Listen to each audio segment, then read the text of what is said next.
Hello, this is Ryan Loner back again in what would almost be me getting caught up, except that there's another episode the day I'm recording this, so I'll have to be doing that one too soon sometime to stay where I am now caught up.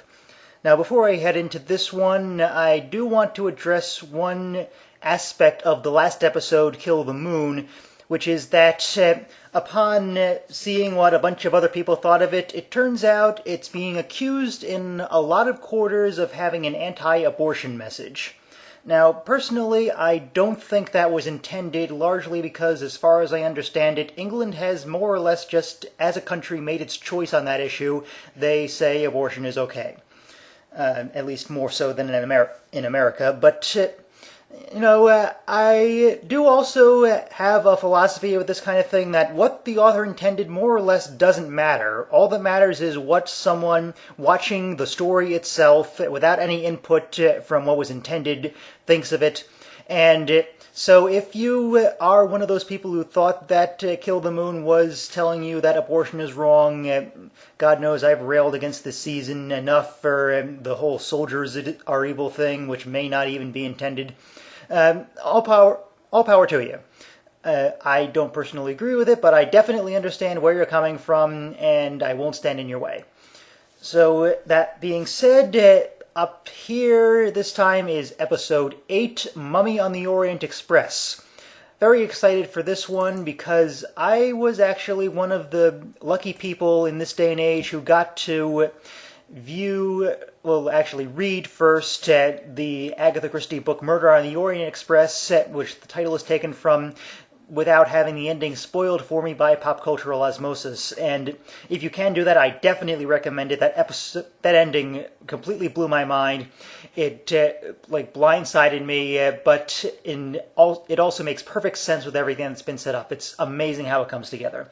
Check it out if you haven't. The book or the movie by the 12 Angry Men guy whose name is escaping me right now. He also did Serpico, The Verdict, whatever. You know his name. If you haven't seen it, do so. Great movie, incredible cast, one of the best ever assembled in one place. You don't want to hear any more about that. Let's just start Let's start the episode right now. This is a mess already. So you know the drill. When I say the word now, you'll hear the click afterwards. Try to time it correctly. And that would be now.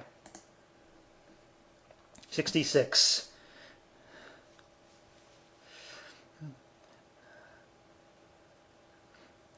Okay, I'm impressed with the set. Never been on the Orient Express, but everything I've seen, seems pretty close. Well, it's the Orient Express. What do you think?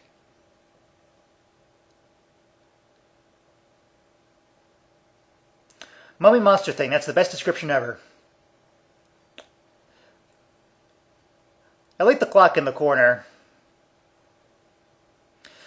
Not sure quite what it's doing there, but it's something that's never really been done in the show before, and I could see it could do something interesting with it.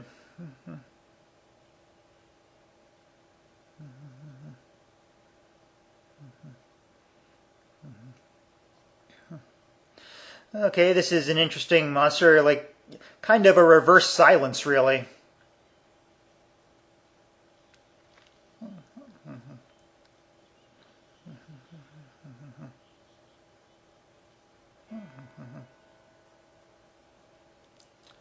Thank you for giving the obligatory setup line.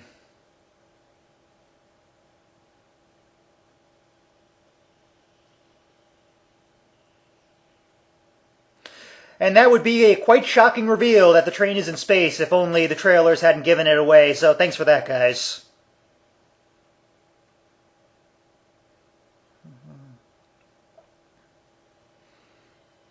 I adore this title sequence.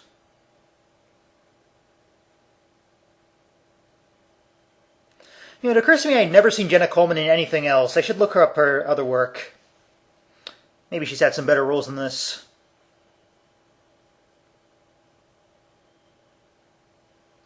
Jamie Mathieson. Mathiasen, whatever it is. I believe that's another first-time writer. So let's see how he does.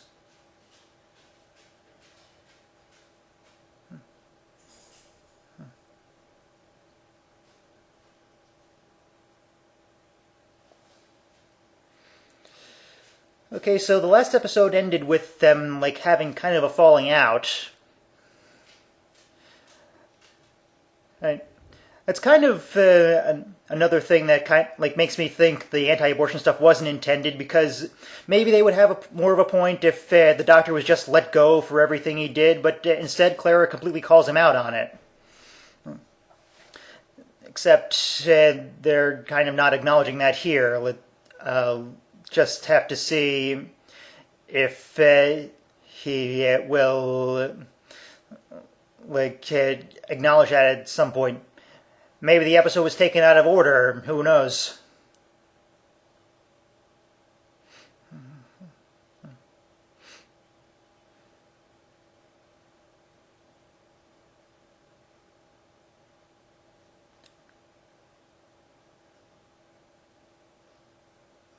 You're a big downer all around. What are you doing here?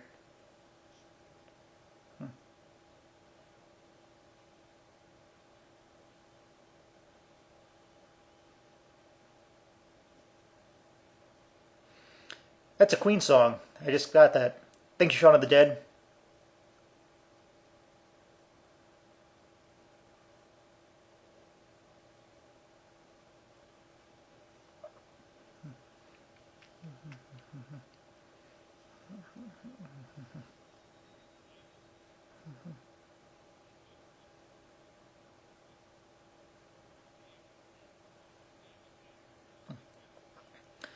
Yeah, that's BS. Black holes are invisible, hence the name.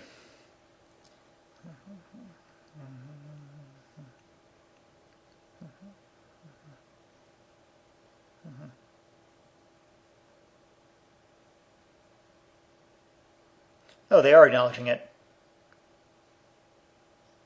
Good.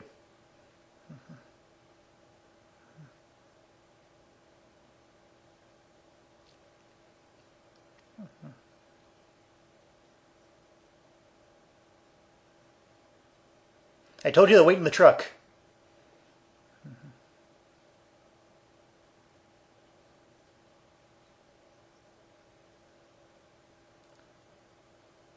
That kind of doesn't make any sense.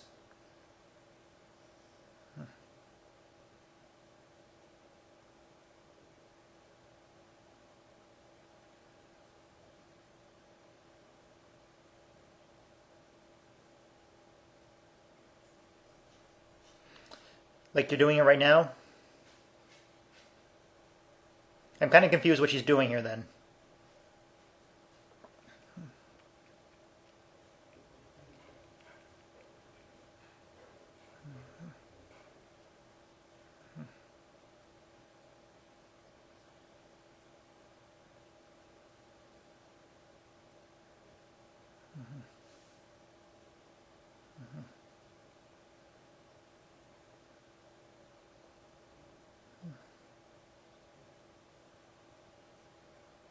This is taking a weird turn.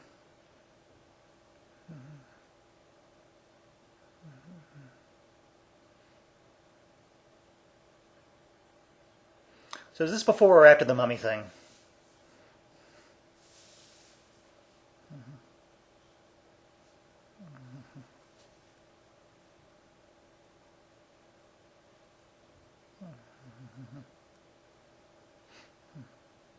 But do you have a caretaker?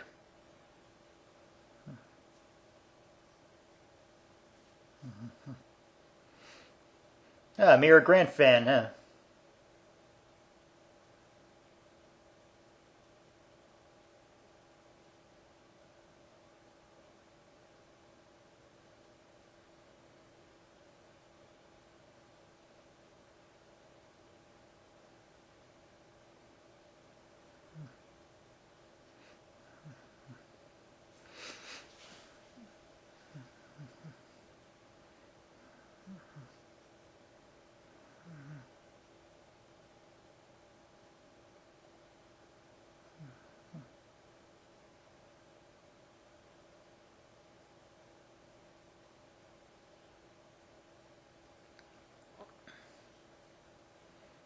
Bringing everyone down again. Maybe it's you. Have you ever considered that?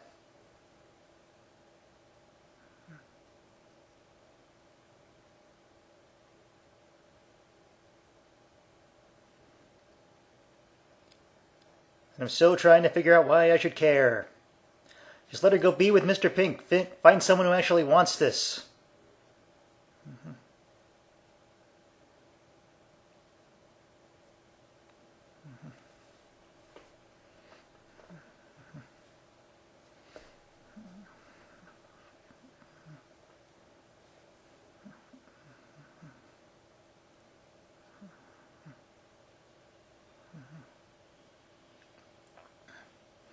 And now the episode's just a big gad tap dance until the thing that changes that.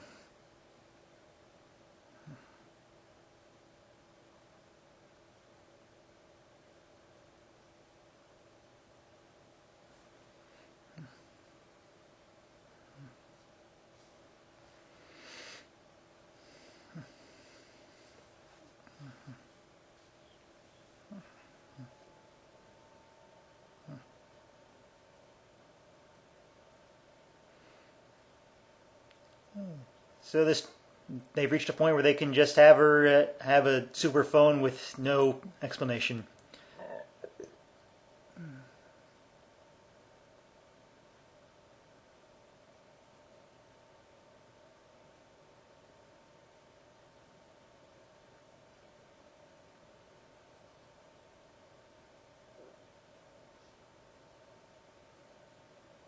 I think he's doing like a Tom Baker thing there.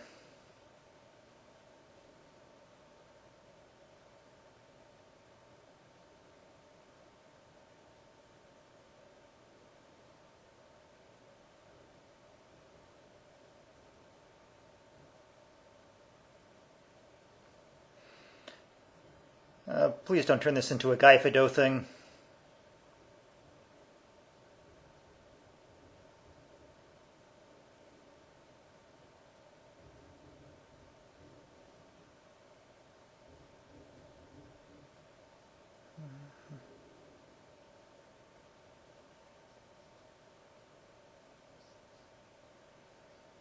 I like hanging out in shadows.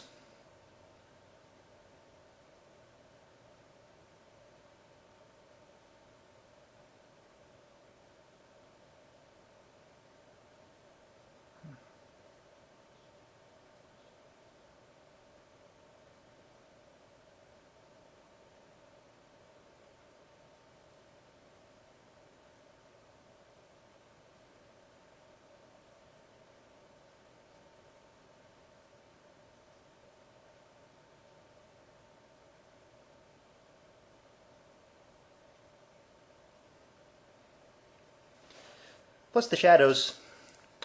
You only hang out in shadows if you're evil.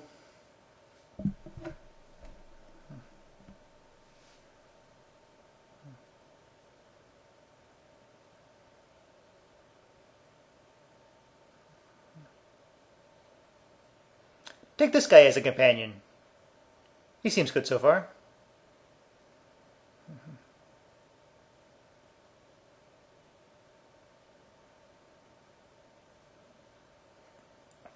Might want to go for a bit more of a stiletto if you're going to do what I think you're going to do.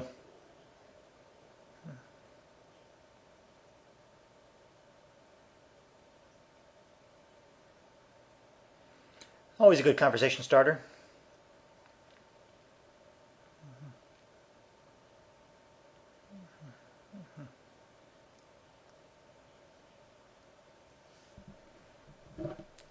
That's the guy from the Titanic episode.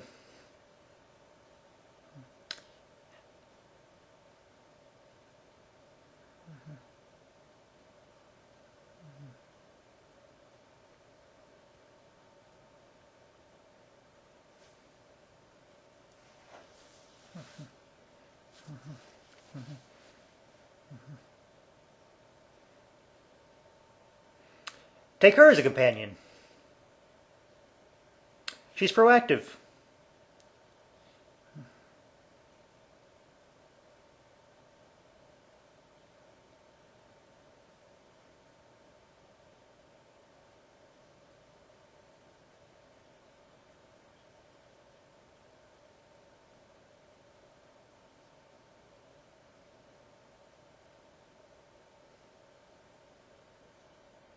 Okay, there's the clock. Explanation. Bloody Mary, Bloody Mary, Bloody Mary. That's not it?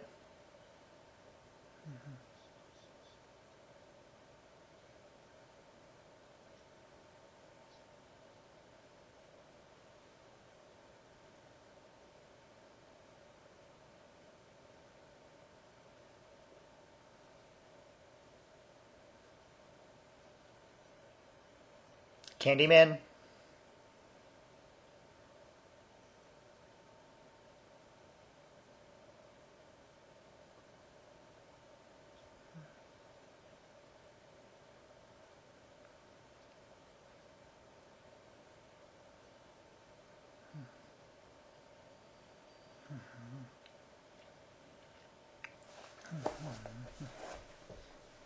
Take this guy as a companion.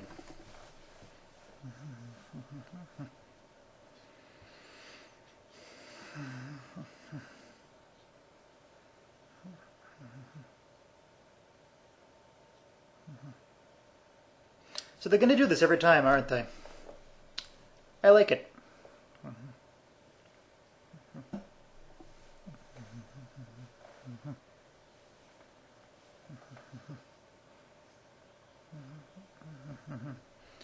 So no one's concerned that this has happened twice now.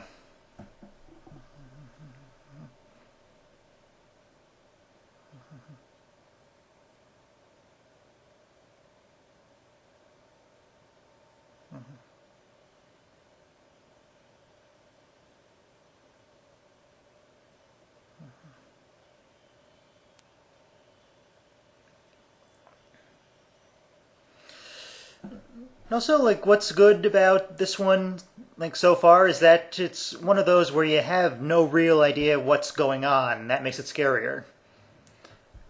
Like, the top example of that in this show is the gas mask child. You spend the whole first part of that two-parter having no idea what the hell the gas mask child is, and then it makes perfect sense when you find out.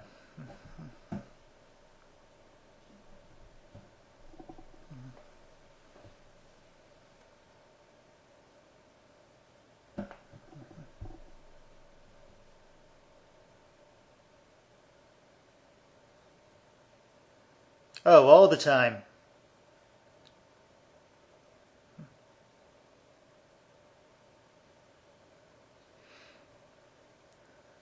No, it's a Rebecca thing.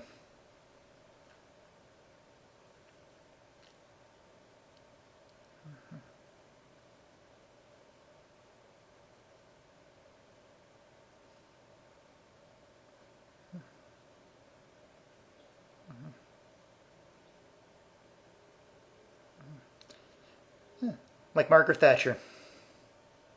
Bazing.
I think that's the first time the Psychic Papers appeared this season. Kind of an odd place to bring it up.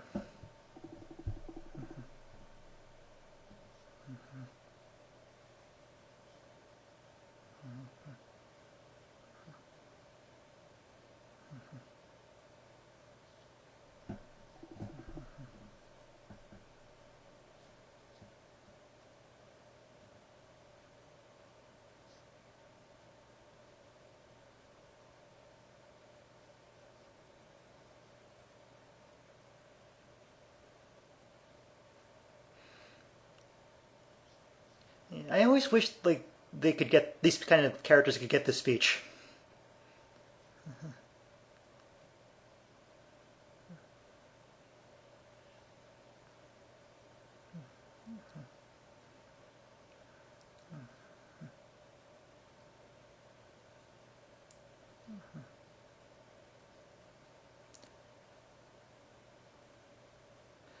Seriously, this guy's the new companion. He has to be.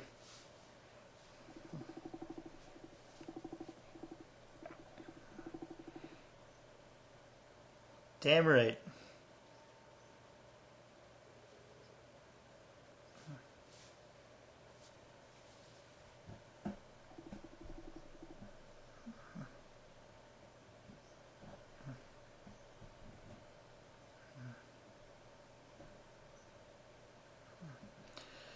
She wants to pass the Bechdel test, but the story's not letting her.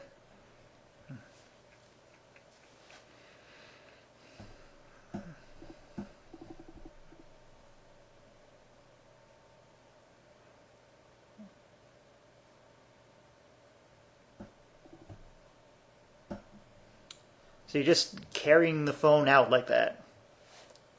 Weird.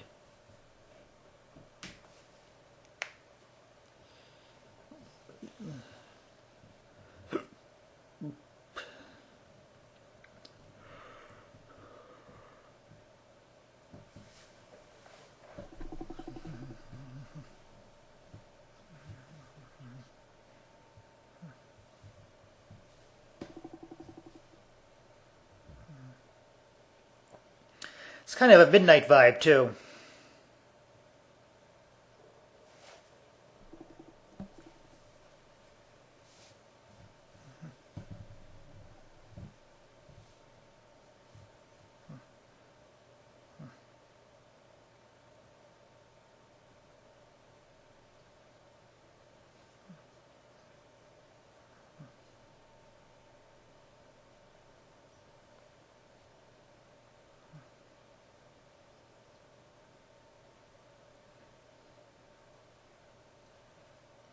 Not seeing where the connection is there.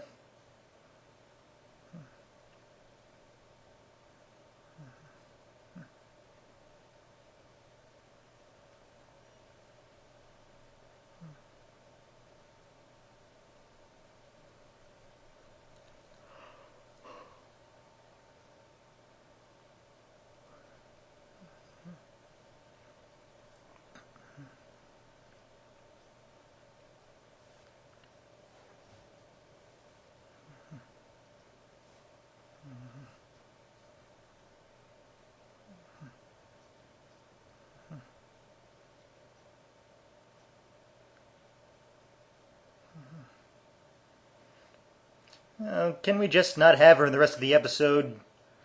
Have her stuck in a room. Maybe like the perfect use of her.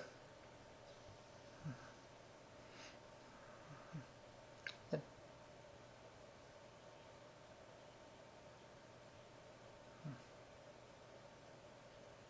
that a Dalek?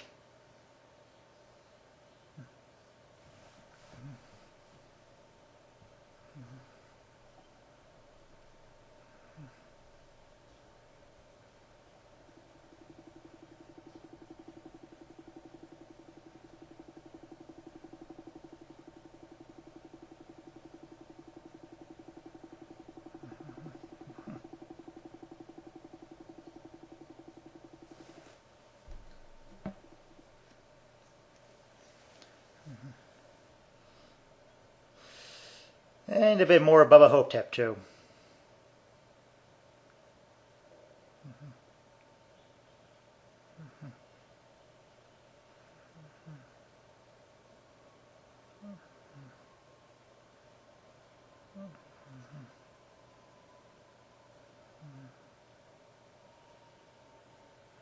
And it's opening from the exact same place again. Editing mistake.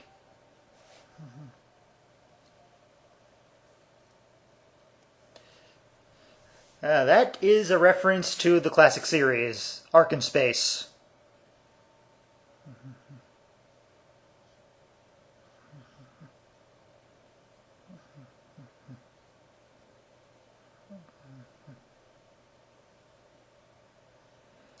What the hell is a mystery shopper? Is that a British thing?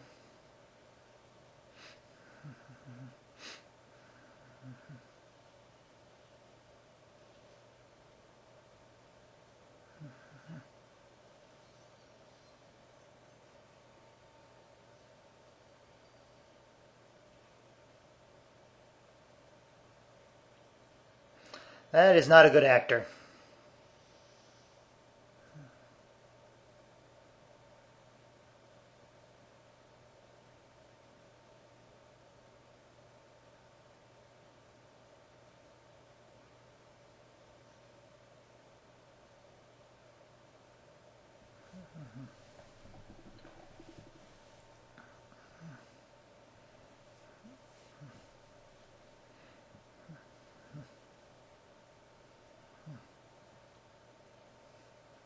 Call me Hercule.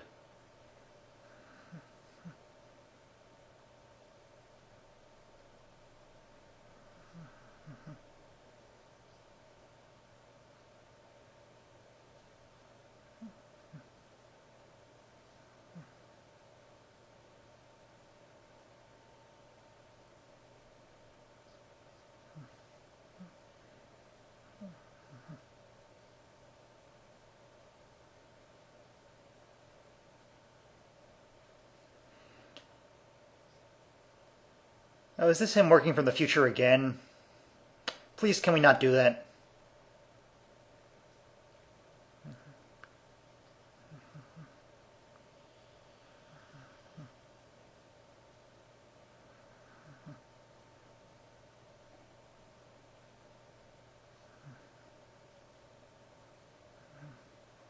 Yeah, it really didn't work that well the first time.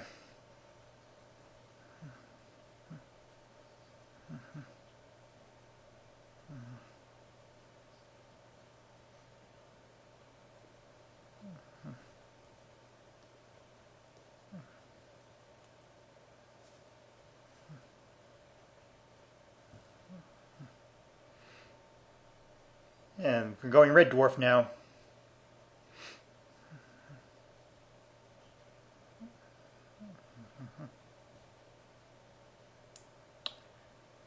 Is that Stephen Fry?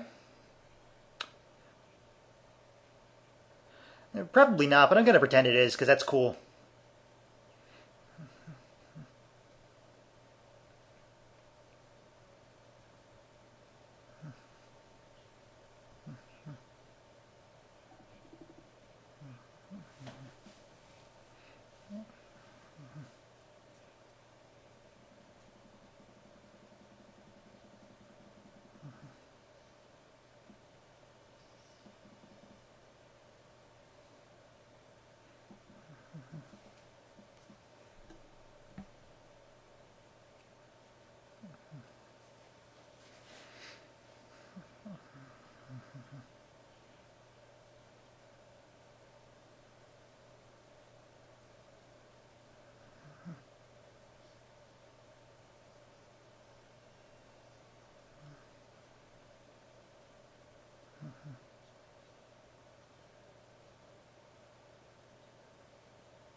I love that drag the toes thing.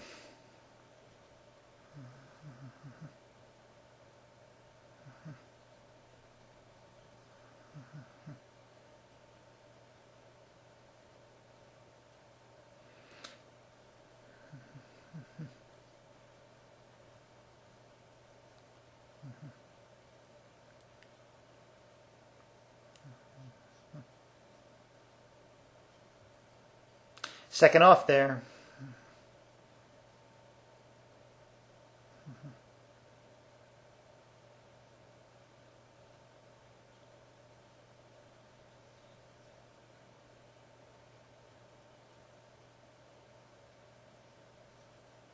Second off again.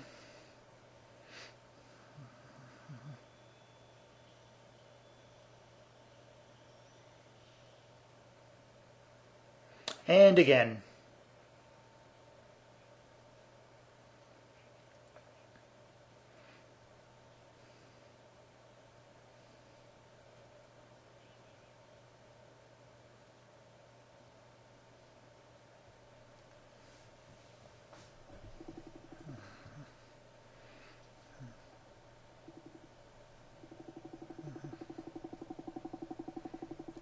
The ripples are odd. Don't know what exactly that's being implied there.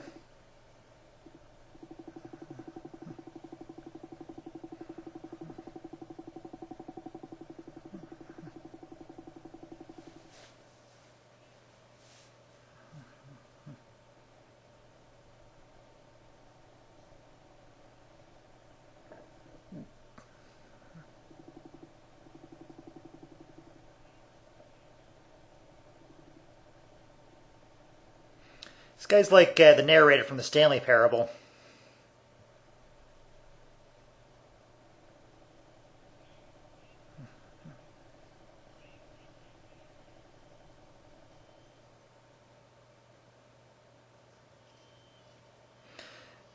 Stanley was so bad at following directions, it's a wonder he wasn't fired years ago.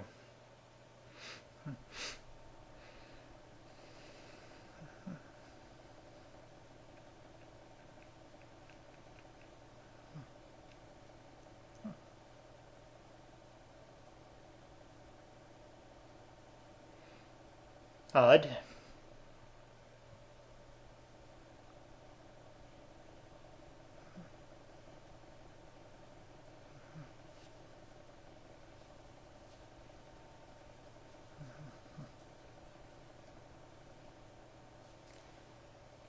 So there are passengers then.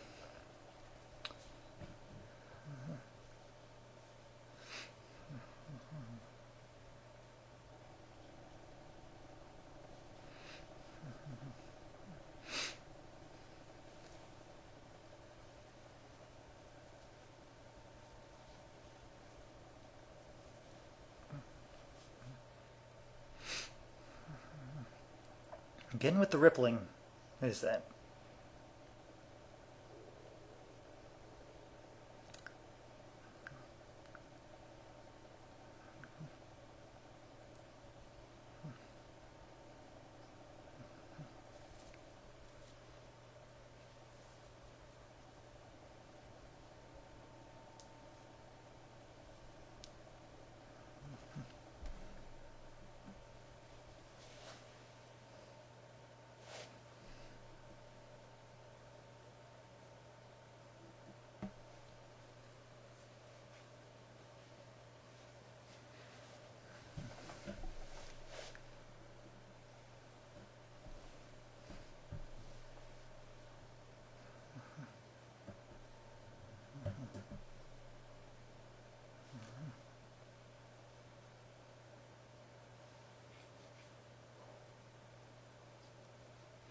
Yeah, he's dead.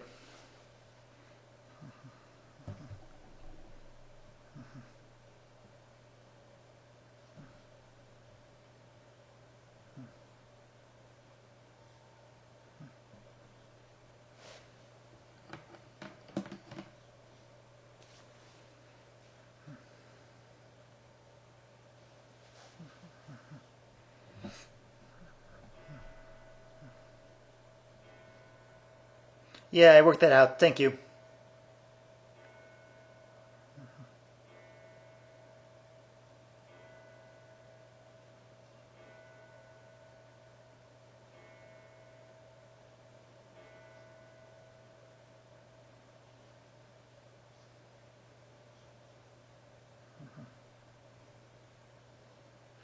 Let's see if Perkins can get the clock right this time.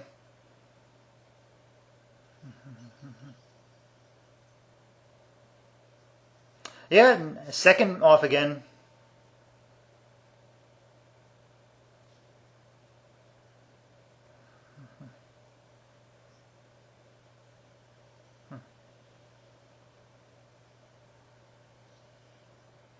Yeah, thank you for like covering that.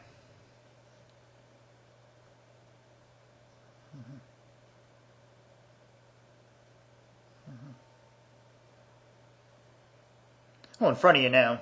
And a second off again.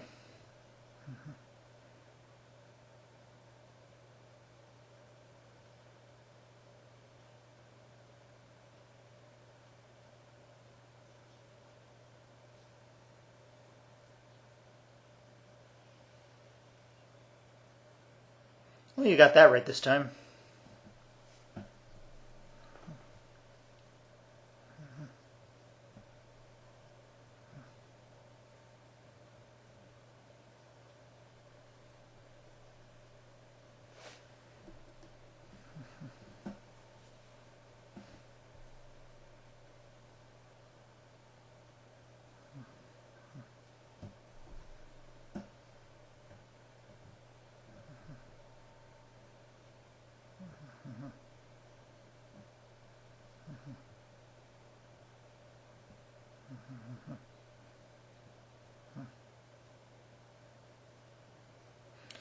Yeah, very midnight now.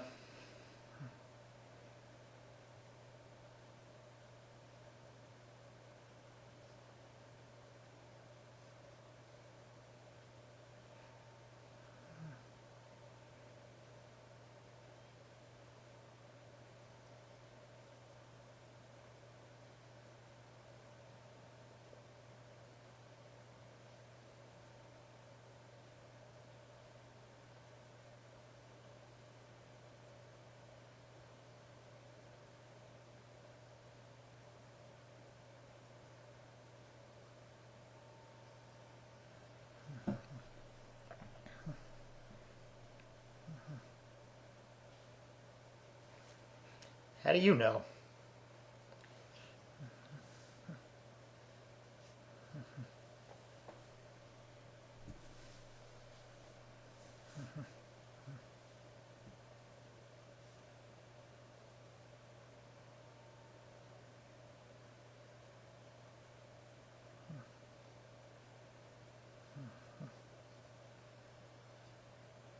Clara. Yeah.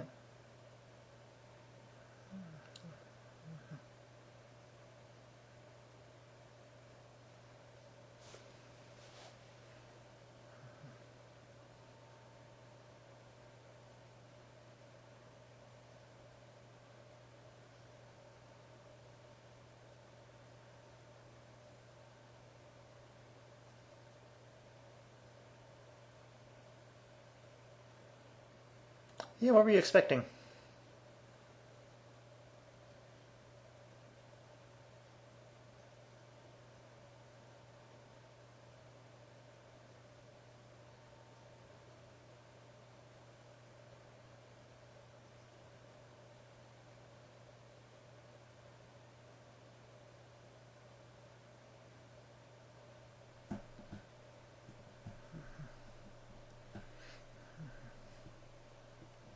Yeah, here you go.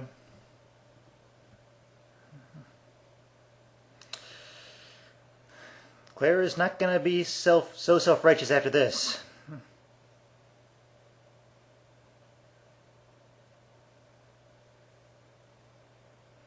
So you could just get out of there the whole time.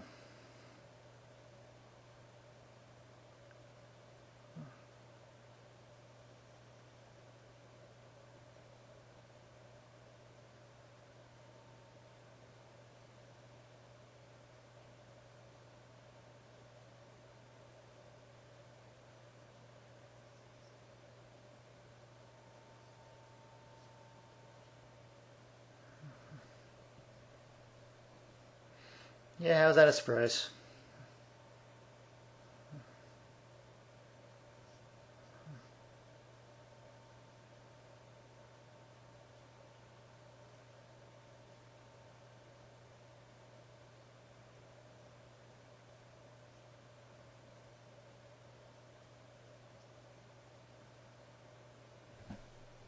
Yeah, you want to say that a little louder? Yep, there you go.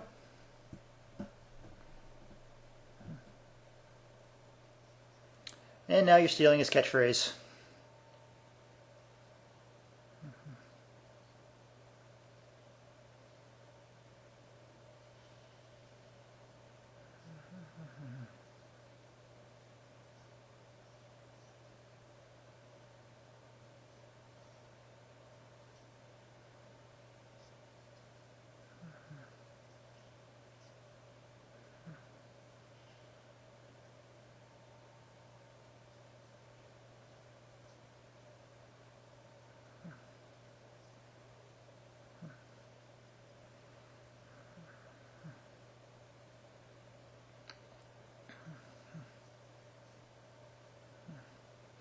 This is rather even more soft science than usual for the show.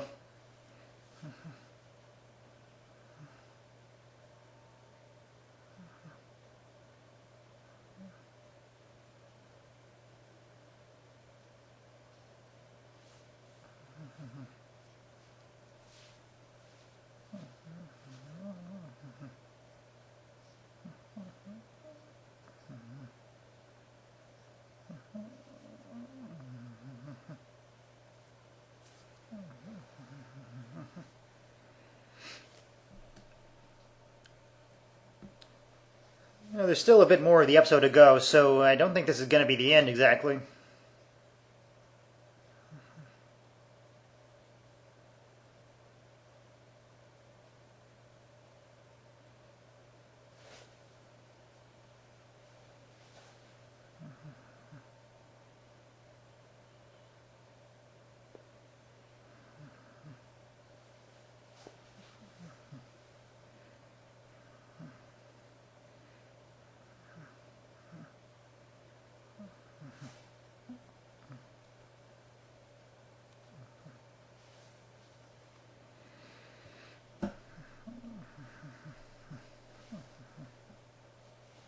Well, someone had to say it.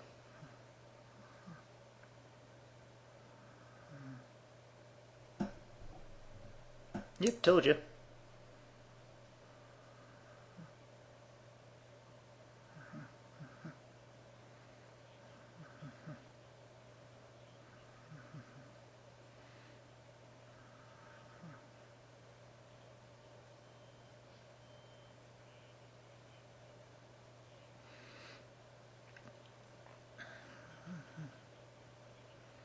And somehow this guy's the only one who feels it.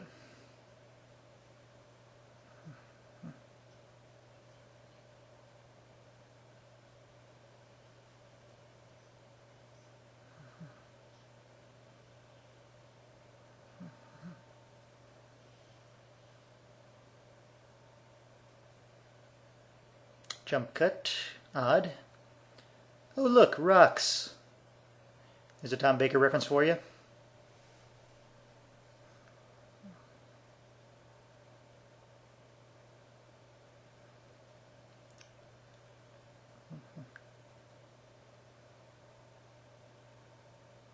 And I left everyone to die.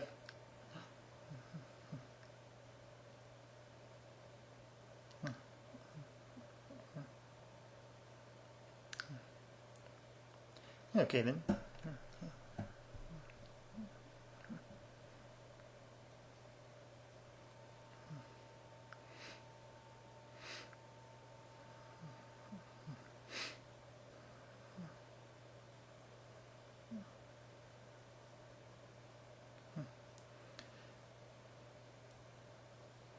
It's the city from Mass Effect 2, Ilium, I think.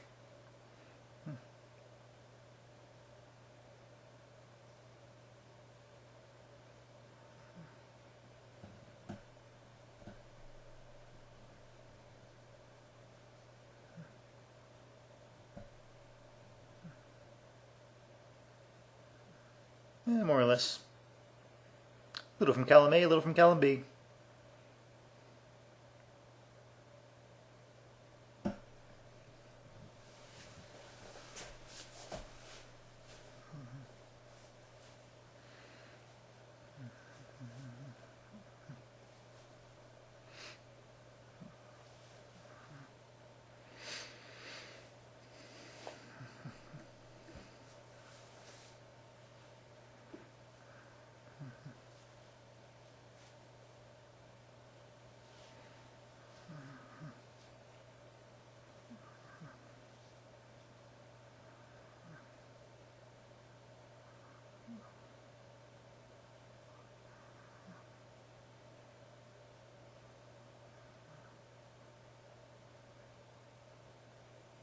Yes, make him a companion, please.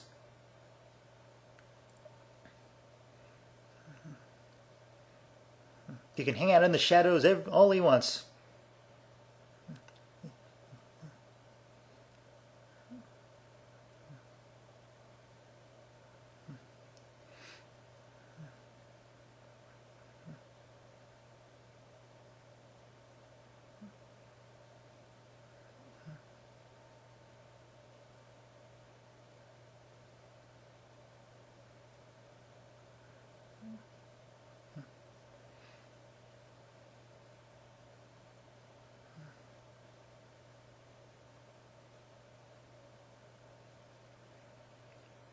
Yeah, of course, we need to get stuck with the girl with no personality.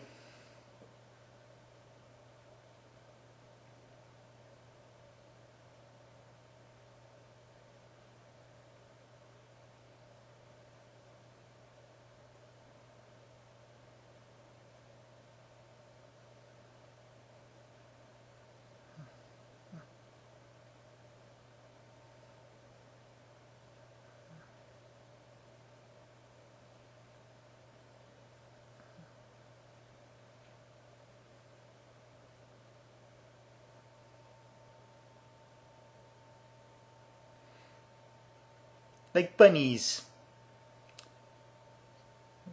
I could see that coming out of her mouth.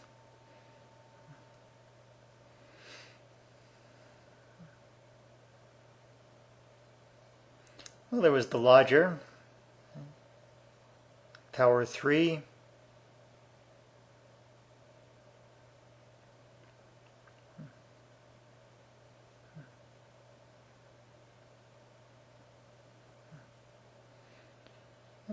Haven't seen the bookcase before. Very good prop there.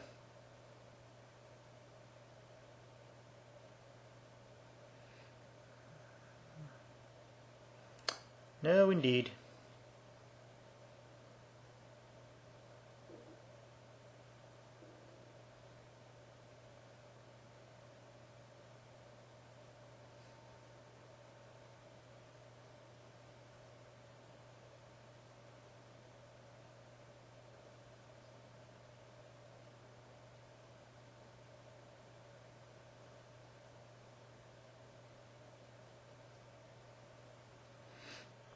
Yep, told you the whole thing was just the big tap dance to what changes this back.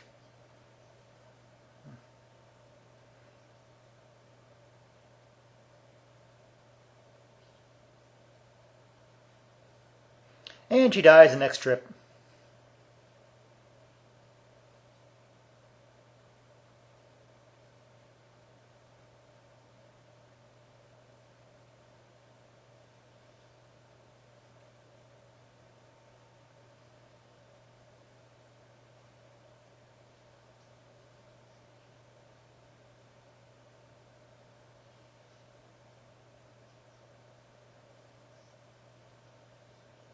Oh, this could be a neat one. Nope, that was a really, really good one. Yep, that like had a good premise. Everything built up nicely. Everything made sense at the end. And seeing as we like never do find out who Gus is, I'm hoping that it's not just the Doctor again, because they already pulled that once, and that would be kind of a lame solution. But I do kind of have faith that this may be going somewhere good. Like, certainly a much better hook than the whole heaven thing, which I still don't get, and they haven't really done that much with. Hasn't made many appearances in the season so far, which, given how thin the hook is on that one, it's probably a good thing. But this one definitely adds a lot to it. Season's definitely back on track with hasn't had a good 1-2 punch like this and Kill the Moon so far. Sign for better things, hopefully.